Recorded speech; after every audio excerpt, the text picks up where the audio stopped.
Maybe the war is also a wake-up call for us to go on and build the pillars of a common European defense. The difficulties that we are facing after the Russian invasion of Ukraine will bring us to take this decision. We cannot be the only global actor without any form of deterrence.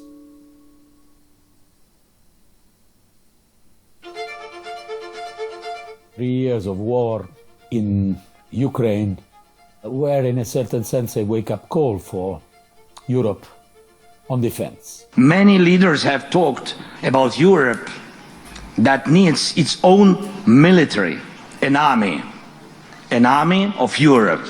We know that we lived with the security of the fact that our American partners would have provided defense for us. And indeed this was the case. After the war we had almost 300,000 soldiers from the US in the European territory, especially in Germany. And until the end of the Cold War this presence was a given. But now, since several years, the American priority became the Pacific, and understandably. And in recent years, and with the new administration, this trend is always more and more evident. So this is the time for the European Union to address the problem of its common defense in a more active and serious way than in the recent past. We are speaking of the European common defense since 25 years. The first roadmap, white papers were at the end of the 90s. But at the same time, the progress has not been serious. Our procurement of defense systems in the last 2 or 3 years during the Ukrainian war increased in terms of volume. But where did we buy defense systems? Outside the EU. 68% of our procurement was outside the EU, and mainly in the United States. How can we imagine to have a European defense without a defense industry, with European workers, with European advantages? This is the reason why, in my view, it is absolutely now the opportunity. Maybe the war is also a wake-up call for us to go on and build the pillars of a common European defense. The main decision that is to be taken is on the economic front, because I'm sure that different European countries will in any case increase their own expenditure in defense, because they are all aware of the fact that, unfortunately, the war is back near to our borders, and we can't rely anymore completely in the American commitments. But if we do this country by country, with 17 different types of tanks, with 10 different 150 millimeters for their artillery, which is completely crazy.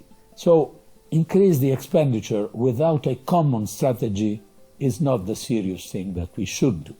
The starting point, the most important decision to take, is to have a common fund, around 500 billion euros, promoting common defense and giving an advantage, an incentive for countries to buy European, to simplify the different defense systems, to avoid duplication.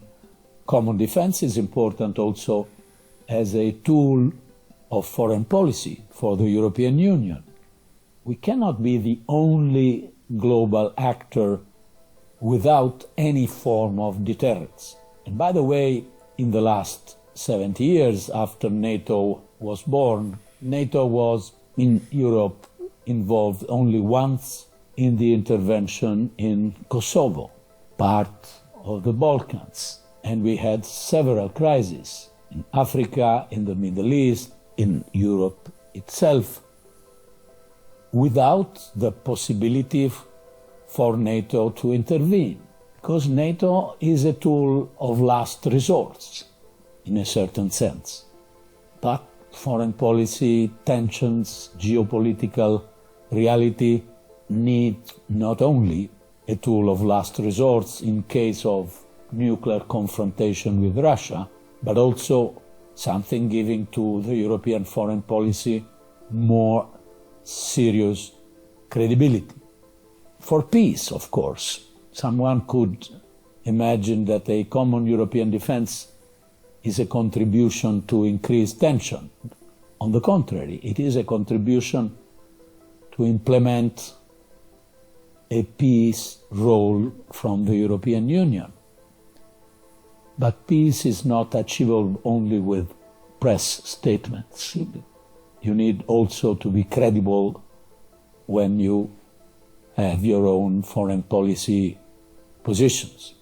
And maybe, as it happens frequently for Europe, a difficult moment, a crisis, could trigger a very good thing. So finally, after 25 years, starting to be serious in our common defense.